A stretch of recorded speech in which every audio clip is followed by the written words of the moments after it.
Ready? Good morning. Happy Monday. Welcome back with us. Today we're going to be talking some trailers. We've got the Wonder Woman 1984 trailer. We're going to be talking the Ghostbusters Afterlife trailer. And we're going to be talking about remembering Carol Spinney.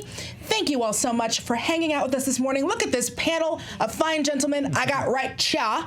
I have got me and Eric Goldman. Hello. Recently back from Japan. Back from Japan, yes. Everybody going to Japan. When do I go to Japan? Whenever you want. Well, the week that I went, it was to collect all of my other white friends that I never see in LA. Like, we all went at the same time. Yeah. It was very, very nice. I collected no white friends there, unfortunately. They all went my week. I'm sorry. Okay. Oh, most of mine are here. Hello, Joe Starr. Good to see you. Hello, Ed Greer. Good morning. Hello. I'm the only non-Logan at this table. We've got other non-Logans in the building. First, weirdest slur I've ever heard. Oh, God, Logan, son of a bitch. We're gonna get demonetized now. It's a non-Logan. First segment, y'all saw it yesterday, the Wonder Woman 1984 trailer. The first one came out. It is the follow-up to 2017's Wonder Woman. Of course, this is directed by Patty Jenkins. It premiered yesterday live at the Comic-Con experience in Brazil. We have all seen the trailer. What are your thoughts on the first look? Guys, 1,983 Wonder Woman movies later. And this one looks great. It was super fun looking. It was bright. It was colorful. And that's really all it takes for me because I'm 6 months old and you only have to rattle keys at me.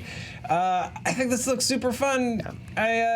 I think the look of the first one works for World War I because I don't know if you guys know this, but World War I was a real downer. Yeah, it's kind of a bummer. So the color palette worked, but I'm so happy to just sort of see that filter wiped away and to just see these like colors pop. Well, they shot the first one in mustard gas sepia.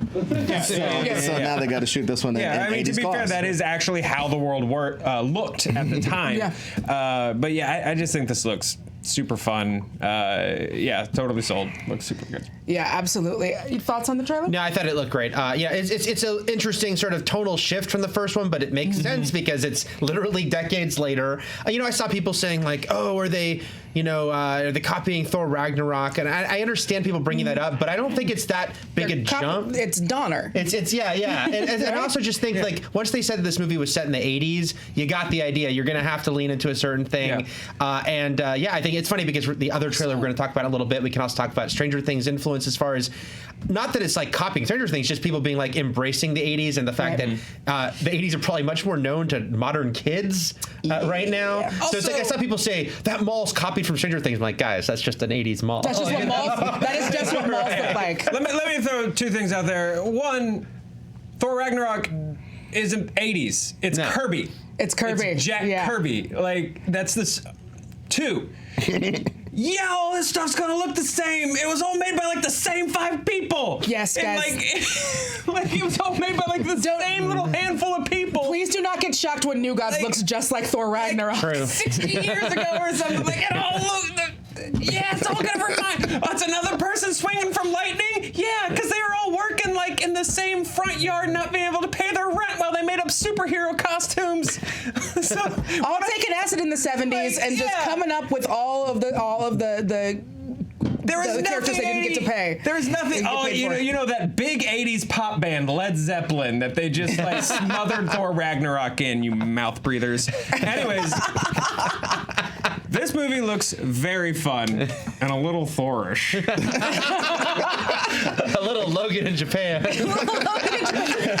Well, no, Don't you mean the Mandalorian? Samurai Western. Exactly. No, I think overall, I do like the Ride the Lightning bit. I do like the production design. How would you not? It's insane in such a great way. Well, it's Metallica's album Ride the Lightning came out in 1984. Oh, wow. I indulged in butt rock in high school. I was a bit of a dirtbag in high school. Wow. I will have you know. And Metallica was some of my dirtbag music. I want to know more about like gutter rock Danielle. I know. It was Tacoma. We were by Seattle.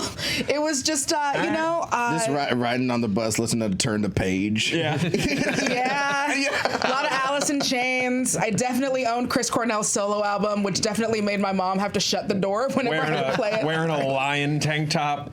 Yeah. Yeah. Yeah, just real scumbaggery. But yeah, but what I like about this is that like you said, it cleaned all the scum off of it. Let's see what I did. Cleaned all the scum off of it. I too love the bright colors because I am also a child, and I thought that looked great. I'm very interested.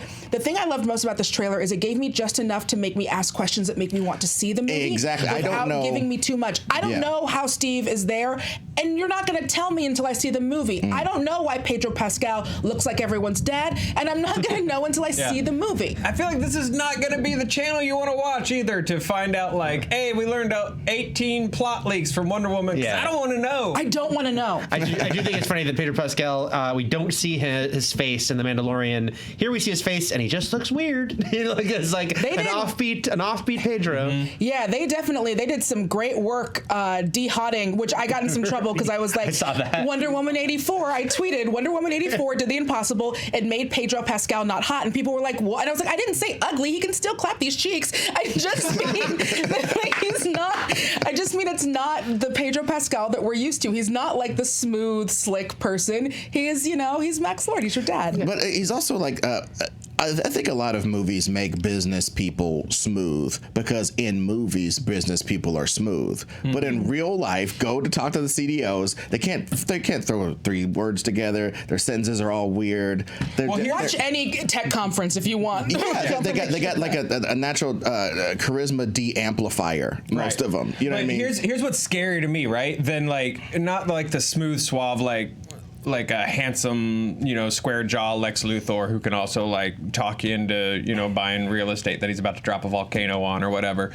It's the weird used car salesman who looks like he was pieced together by like a kid's like build your own like monster toy kit. That still charms you to death, and all of a sudden you've bought like 4 Hyundais, and you don't know how that happened. Like that dude, that dude's scary. Like that's why I dig the design on Pascal. And one thing, I think everybody on Screen Junkies knows me as like a hot take machine and a fight nerd and all that stuff. So in that respect, you should have just kept going with compliments until we. Those aren't compliments. Fight nerd, those ladies man, hot take Sally, push up king, Buffalo pelt trader, body double for Homeboy and Watchmen. You know what I mean? Spoiler. I'm not talking about clapping cheeks. Anyway, jeez. All right, but I compliment the fighting style that they've proposed for Wonder Woman. Even though she's doing mad breakdance moves, sliding around capoeira style on the ground and stuff a lot, she could like throw a Volkswagen to the moon, but she's doing a slide move to trip a guy. Okay, but it's visually interesting, and she's got her own style, and she fights as though she's fighting people who are similarly strong as her. But when she hits them with one of those moves, they just go all flying and break apart. She's like, "Oh, I forgot. I was going to do a simple, Amazonian foot sweep, and I destroyed this guy's whole pelvis. Right? Yeah. Oops. I love that. I love that about her, and I love the fact that she doesn't fly like the comic book. She'll like wrangle some lightning or absorb a bunch of energy and get exploded on top of a mountain or do some weird stuff. That's so much cooler than flying. That's so much cooler than flying. Zeus's kid. Yeah, riding the lightning is objectively cooler than lighting. And speaking of Amazons, thank you, baby. There was a tweet about a spinoff. There were spinoff rumors after Gal Gadot and Patty Jenkins' appearance at the Comic-Con experience in Brazil. So we do have that tweet. I believe it's in Portuguese. Which we can all read! So it says, yes, Patty Jenkins confirmed that WB is developing a movie focused on the Amazons. She will not direct, but will work on as an executive producer. There are no further details. I am psyched for that because I loved all of Wonder Woman, but it is one of those movies. Obviously, it's got several different parts, and I could have lived with the Amazons for at least for another half an hour. That makes a lot of sense to me because I forget the name of it. The spinoff they're doing of Aquaman, the Trench. The Trench. So that one's totally weird. I don't get the Trench, but Amazon one that makes total sense. It's like that was a really cool part of that movie. I think people were instantly like, this is a really interesting group of women. I'd love to learn more about their history. You don't need Wonder Woman in the movie. Of course, she can make a cameo. I think that it makes a lot of sense to go. And even in this trailer, when you see the little glimpses of the flashbacks, like, oh yeah, that's really cool. Dude, anything that gets CrossFitters and fitness models and lady stunt women on camera roles is fine by me, and I ain't talking about Zoe no damn Bell in there. Right, I ain't talking about no damn eye candy either. I'm talking about like people who look like they can beating some ass instead of these. Like, I understand the wispy. We've made do with the fantasy, and now we can get with the real, quote unquote, like people who look like they could really break some rocks, break some bones, kick some butt, Gina Carano style. Yeah, I love that. A whole island of Gina Caranos. Yeah, pour it in my mouth. They would not like that. I love Clash of the Titans, and I love. Do you ever watch movies about Greek mythology, Danny? Gladiator movies. You ever watch gladiator movies?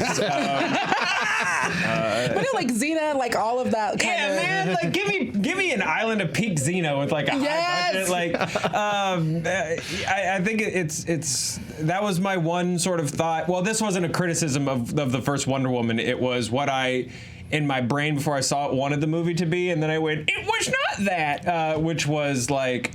I kind of figured they'd do a bunch of Clash of the Titans stuff showing up present day, and Wonder Woman has to like punch it in the face. I'm glad they didn't do that, because in hindsight and saying it out loud, it feels like Superman fighting the spider in a lot of ways, But I do love that stuff. I do think that's a huge untapped. You can tell so many cool stories with the Amazons there. Eric, what if the Amazons went to the trench? Well, then you got yourself. Amazons fighting sea monsters. Yeah, okay, I'm in. I need something more for the trench. Yeah. So if you throw some Amazons in, Amazons beat trench. Give me my Amazons. Give me my lesbian Amazons. Yeah, all right. We're going to talk about some overpowered stuff. But first, just like we always do, I want to thank y'all so much. You're the reason why we get to do shows where I get to yell out things like give me my lesbian Amazons. Because you guys have liked and you've subscribed and you've shared, you've turned on them notifications, you've hit that bell, you've commented. Thank you, Brian. And that's why we get to do these things, and that's why I get to say things like clap the meeks. Also, again, talking about things that are overpowered, we have a new episode of Power Levels out. It is Thanos versus the Death Star, which that's interesting. Yeah, that's an interesting thing to pose. So, as per usual, y'all, these look so good, and so many people have done great work. You've got writing, and you've got all of the mathematicians that we have apparently forced into a closet until they tell us things about poop, and because that's our brand, Space and that poop. Works for us. Space poop. Yeah. So go click on that. I'll give you guys the behind the scenes on how this one worked. They were on I believe it was Billy, Spencer, and Roth were on a Skype call with our physicist. And he said some throwaway sentence. He was trying to wrap something up and sort of move on to the next sort of topic for the video, and said something about waste, like waste creation. And Roth was like, "What? Waste creation? Like poop?" And he was like, "I mean, yeah, I guess like poop." And she was like, "Does Thanos poop?" and he was like, "I don't know. That'd be a funny thing to find out, I guess." Ha ha ha ha. And she was like, "Ha ha ha. Yes, do that." And he was like, "This is part of your job." And she was like, "Ha ha ha ha." And he was like, "Ha ha ha ha." And she was like, "Ha ha ha ha." And now we know. And now we know. So if you want some definitive answers about Thanos poop, you're going to only be able to find it. And I can pretty much, I feel like I can guarantee the only place you're going to find that is on this episode of Power Levels. Also, y'all asked for it. we're so happy we could bring this to you because of all of your support and going out to the Fathom event. We are able to give you Never Surrender. It is available for pre-order. It will be out on December 17th. That is our Galaxy Quest documentary. So go on iTunes. Yeah. So go and grab that. And again, thank you all again because you were able to give us all of this support. That's how we're able to do really cool stuff like make documentaries. And also because we have this platform, we're able to show some love and give a little bit of a spotlight to some organizations that are doing some good work. So this month we're talking about 826 LA, which is a nonprofit org. They're dedicated to supporting under-resourced students from ages 6 to 18 with their creative and expository writing skills and helping teachers to inspire their students to write. So basically, they go in and they give these kids, they do after-school tutoring, they do in-school tutoring, they help them learn how to express themselves through creative writing, and they help them learn just how to write an essay so they can go to college or pass a test. It's really cool. It teaches kids how to write, and we need more things like that where kids get creative outlets because so many of those programs are getting cut. If you want more information on how you can help them, the link is in the description below. And now, story number 2, we are talking, speaking of kids, we're talking that Ghostbusters Afterlife Great segue. Nailing it. I'm so good. Don't fire me. So the first trailer for Ghostbusters Afterlife came out today, and we talked about that a little bit last week.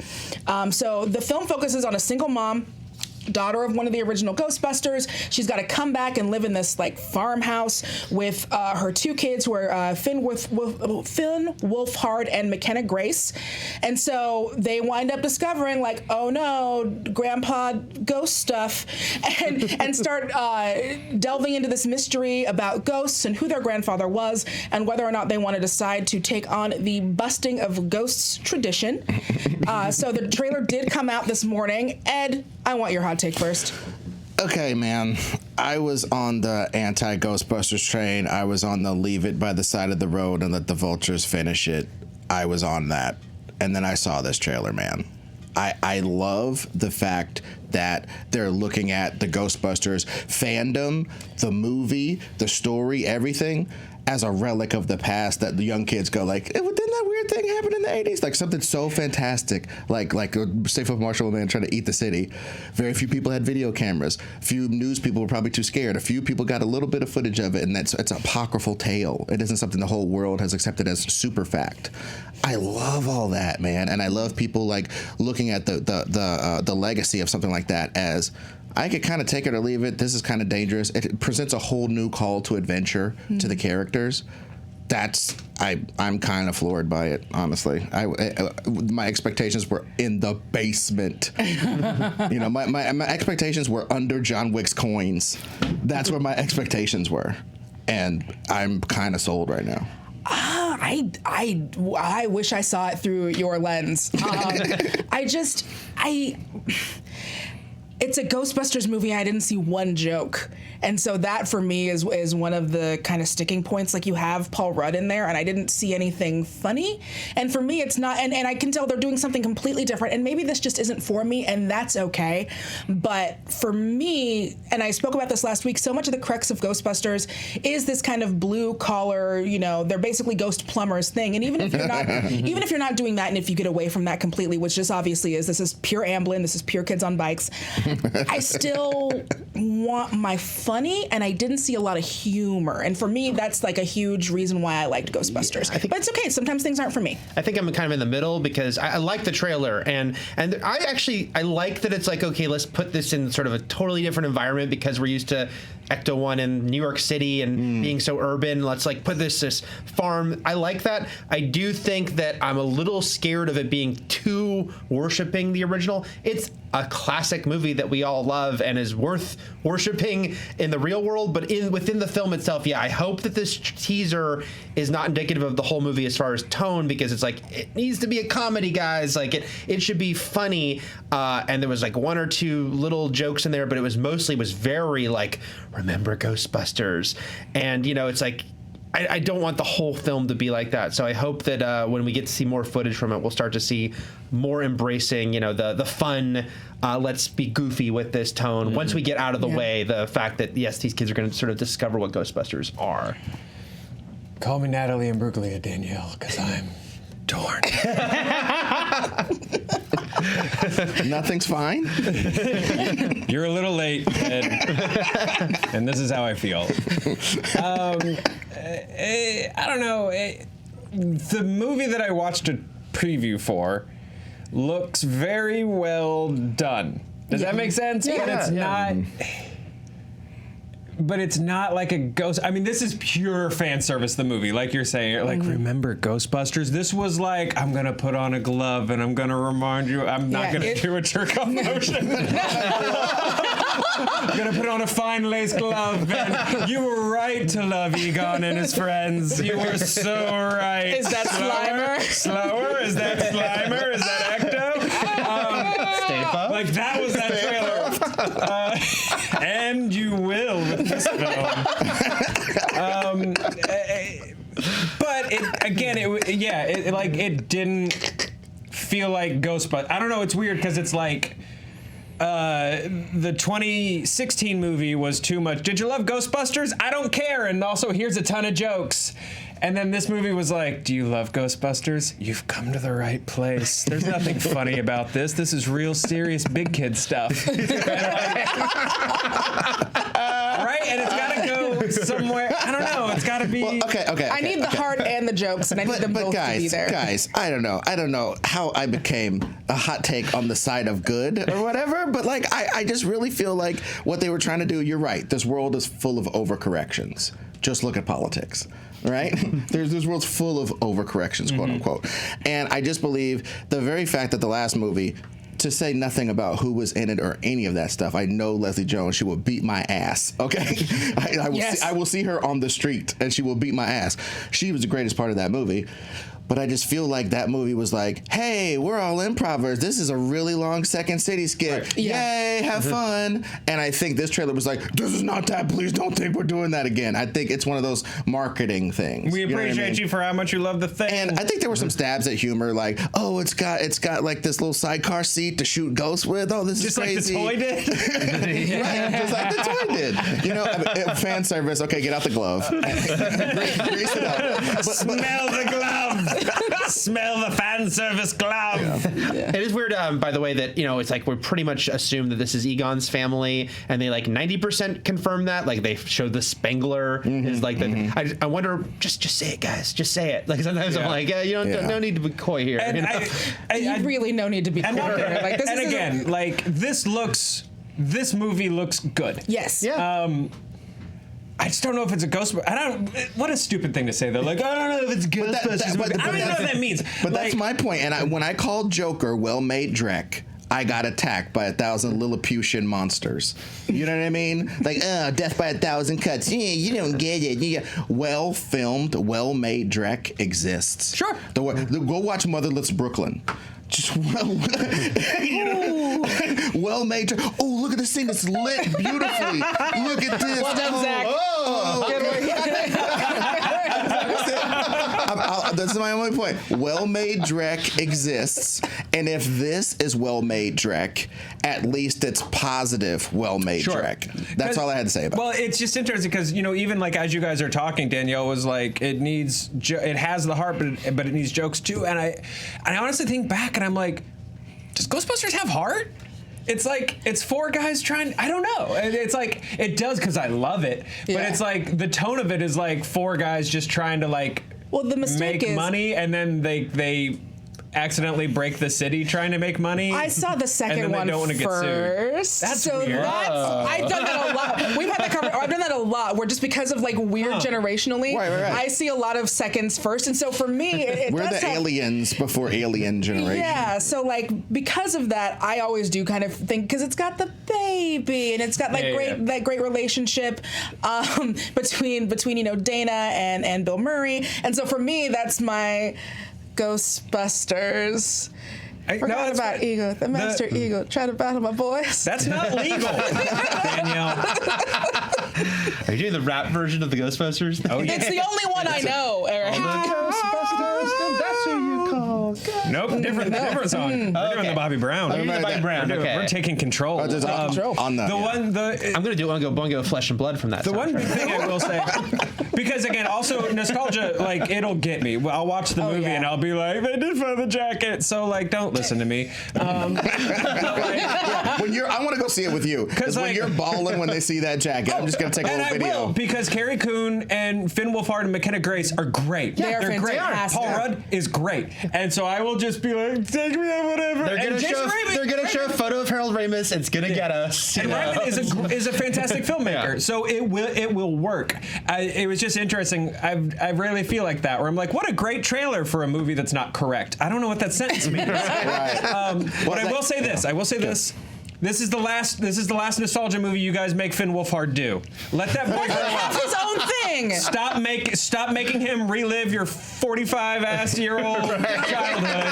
If you're gonna do it, can he at least make out with somebody? Like Right? at least get him into like a sex rom-com and like no He more was being a little flirty with the girl at the beginning. No more Stranger Things. No more Ghostbusters. Well, if he's in Masters of the Universe, I'm gonna flip a table. Just let him enter his Timothy Chalamet. Yeah, Because you know what's gonna happen. Yeah, like if he's Orko, I'm gonna be so pissed. Like let that boy grow up. Finn Wolfhard for Jungle. Let that boy do I don't know, what do people like now? Let that kid do a Fortnite movie. Let him in the American Pie reboot. What if he's Let him be a boy. what if he's what's his name? Gwilder?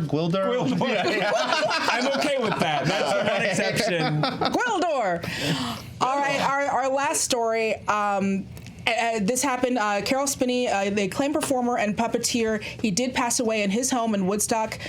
He was 85. He is known, of course, for being on Sesame Street as both Big Bird and Oscar the Grouch. His death was announced by the Sesame Workshop. I think all of us here, we're big Muppet folks, and again, just of that generation where Sesame Street like raised me. Sesame Street was definitely a third parent to me. Yeah. And Big Bird was my dude. Big Bird was my dude. He was always so kind. He was friends with everyone. You know, he had his friendship with Snuffleupagus, and people didn't believe Snuffy was real, but then Snuffy was real. And I obviously loved him. Sorry. They didn't believe him, but then he was. And so this has, this was one where I definitely teared up. Yeah. 85 was a great life. What memories do y'all have? Well, I think it says something to the character of Big Bird that the Muppet movie has so many cameos of so many big stars at the time, and the one that like stands out to you like more than Steve Martin, more than anyone, is Big Bird hitchhiking. Like it's amazing. It's such a beautiful character. My favorite Spinny story, is sorry, I call Spencer Spenny, and so it's in my head. He did the Bozo Show. That was like one of his early like puppeteering gigs, and Henson like saw him at like a convention or just like a get together or something, and was like, "Hey, do you want to get together and talk Muppets?" And he did not register that as a job offer. And was just like, oh yeah, that'd be fun. Like, and he just I want to talk about the idea of Muppets, and he like never followed up, and like because he was like, oh yeah, I'd love to talk to Jim when I get a chance, and just never registered that Jim Henson was going like, I want to hire you. And so I think like a year or two later, like Jim Henson saw him again and was like, hey, do you want to talk about Muppets? And like put in the appropriate amount of like winks for him to be like, and then sort of the rest is history there. So sweet and innocent. It's such a funny story to me. That's great. Yeah, I just think about how first, obviously, Big Bird and Oscar the Grouch are two really great, really distinct characters. You know, again, that's the talent of these guys, that they can create these very, very different characters. Also, though, he only retired like a year ago. Yeah. And so you think about that. This dude was in his 80s and doing something as physically taxing as Big Bird, you know, and I mean, that says a lot about sort of his dedication, and I'm sure what he understood the importance of this character to now many, many generations of kids. So I thought that was really meaningful. And then I'm glad you mentioned the Muppet movie thing, because, you know, the Sesame Street and Muppets rights are not owned. They have separate ownership. So Disney owns the Muppets, but they don't own Sesame Street. Right. I was just so happy to see the Muppet Twitter account tweet about his passing, and I think it was an image of him hitchhiking, because that legacy is like so just runs so deep. But yeah, what really stuck out to me was just being like, wow, he just retired like a year ago. when he was like 83 or 84. Yeah. That's amazing dedication. That's such a loss of a locker room leader too, because it's not just that he's still performing the character; it's that he was continuing to be a backbone for that production as new people come in, new people learn the ropes. Yeah, you were just talking about like a sports metaphor. It's like the person who has the institutional knowledge. They always say the Patriots have institutional knowledge. So whoever's there's always somebody there that was there in the golden days who could tell you, this is how you block kid and they're chopping on a cigar out of nowhere. You know, he was that, just that a nice person of that, a version of that person. And I just got to say, I know a lot of it's about Big Bird, but I got to say, I just thank him for making Oscar the Grouch, you know, because I'd have no personality if I hadn't seen such a great role model. I mean, I live in trash. My permanent state is disheveled. You know what I mean? I got my hot takes and I got my little place and I go down into my cavernous trash can. His trash can was so big on the inside. It was so big. And it's like a metaphor for like all of this feeling that we have. You know, we go down into this little space of kids television and it expands into what Danielle said, what raised us. You know what I mean? Well, it normalized being kind of angry too, right? Like it's okay. Well, wondering where it's from. Yeah, way before whatever, Life Inside My Mind, whatever. Yeah. Inside Out? Yeah, that one. And this is Life Inside My Mind. that is an Evanescence I'm glad lyric. you got there, Joe, because I was like, what's he talking about? That is an Evanescence lyric. It reminds me, so this wasn't him. This was after he'd retired, but Vanity Fair does this series I was talking about it earlier where they do lie detector tests, and obviously this was the newer puppeteer on this, and they did one on Big Bird, and it is the purest thing in the world, and obviously like it's a new puppeteer, but like that character was so defined by what Spinney did, and there was a moment where they asked him about, would you ever want Oscar the Grouch to like clean up or anything like that, and Big Bird says, well, no, I don't want Oscar to change. He's happy with his trash.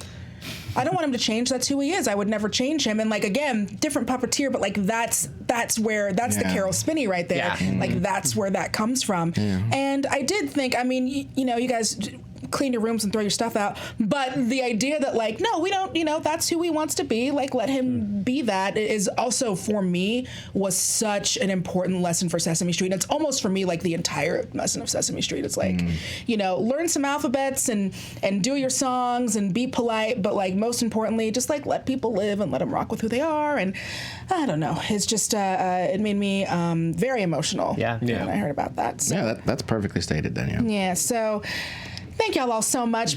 Stick around because do not go anywhere. Y'all like Dan, right? I've heard that y'all like Dan. Dan has an interview with Todd Haynes, who is the director of Dark Waters, starring Mark Ruffalo, and that is coming up right after I am done with this sentence. We will see you soon. Don't forget, we've got a double charting with Dan today. Thanks so much. We'll see y'all tomorrow. Bye. Your grandma tells me her grandson's some fancy environment lawyer down in Cincinnati. I am a corporate defense attorney. So? I defend chemical companies. Well, now you can defend me. I'm here with director Todd Haynes, whose latest film, Dark Waters, is open now in New York and LA. It expands to other theaters in the next couple weeks. It is nationwide on December 6th. Todd, thanks so much for coming in. Thanks, Dan. Thanks for having me. Dark Waters, the story of Rob Bilott and his decade-plus quest to bring justice to the town of Parkersburg, West Virginia. The chemical company DuPont, they're undisclosed, or as the film sort of goes into, the disclosed but not really exposed levels of chemicals in the water and in the town itself. You talked about, you know, this kind of movie giving it more of a thriller vibe and less of like the typical underdog story vibe. What is it about this story in particular that made you want to explore that aspect of the story? I've always been a fan of, you know, the cool sort of brooding examples of the whistleblower movies. And there's a thriller element of these films, but there's also something kind of bigger that kind of hangs over them, this sort of brooding sense that the world is not what we think it is. There's something wrong. And that usually gets sort of internalized by the central characters who are on these quests to figure out what the story is. And they don't know how big the story is until they embark on it. And usually it's of a staggering scale. And usually it triggers systems of power to start pushing back. And so this story about Rob sort of had all of those earmarks for me. With DuPont, you have a very faceless corporation, and Victor Garber is a face of it. But I like how the film doesn't really condense the company into one sort of snarling villain. Sure. It's almost a character, just the endless bureaucracy that you're facing. Again, like when you're trying to develop that, I think there would be a temptation to sort of say like, well, we've condensed it all into this one guy who you hate. But it's like it's almost more daunting to look at this succession of people. Totally, and I think there's something about feeling further and further isolated as the characters undergo these stories. This is true for other movies like it, but what I feel is the tension builds when the face of power almost gets symbolized by spaces of isolation, and we do see the chemical plant. He drives past it, but we are anchored to Rob. Mm-hmm. We don't have a free floating narrative access where all of a sudden we're inside the court, the executive offices of DuPont, and they're brewing about what to do next with this guy. That tension and that sense of compression would be broken, and that's inherent to that. And to the suspense that I think these stories have. You mentioned Mark bringing the project to you. Obviously, he is such a passionate, real-life activist, environmental activist, and so many other causes. Obviously, there's some overlap as far as the subject matter, but when you're talking to him about his performance, did it come into play as far as separating Mark Ruffalo, the man and his passions, from Mark Ruffalo, the actor, and this character's passions? Well, it absolutely did. Rob Bilott, the character he's playing, this defense attorney for industry, is almost the antithesis of a Mark Ruffalo. Rob is a very guarded, cautious, thoughtful, methodical guy. Mm-hmm. And what you see him undergo in this story is not only starting to see the world and particularly how chemical industries run and what the relationship is between regulation and legal counsel for these companies, but you start to see the whole world differently. And it changes him. And then the last act of the movie, he almost, because he's feeling such pressure, awaiting the outcome of this second very large class action suit, the guy is in such pain, and he doesn't really know how to even express how much pain he's in.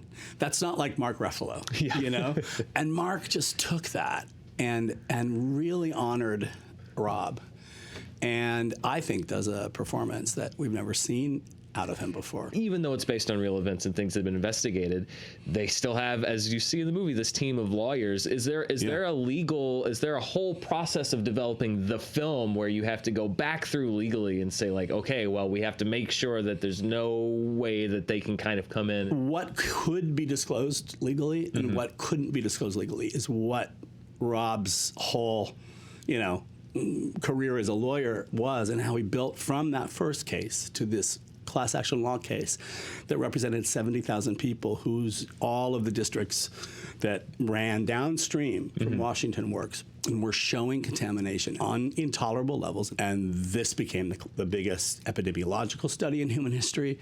But so every step of the way, he had to be very prudent about what his legal rights were.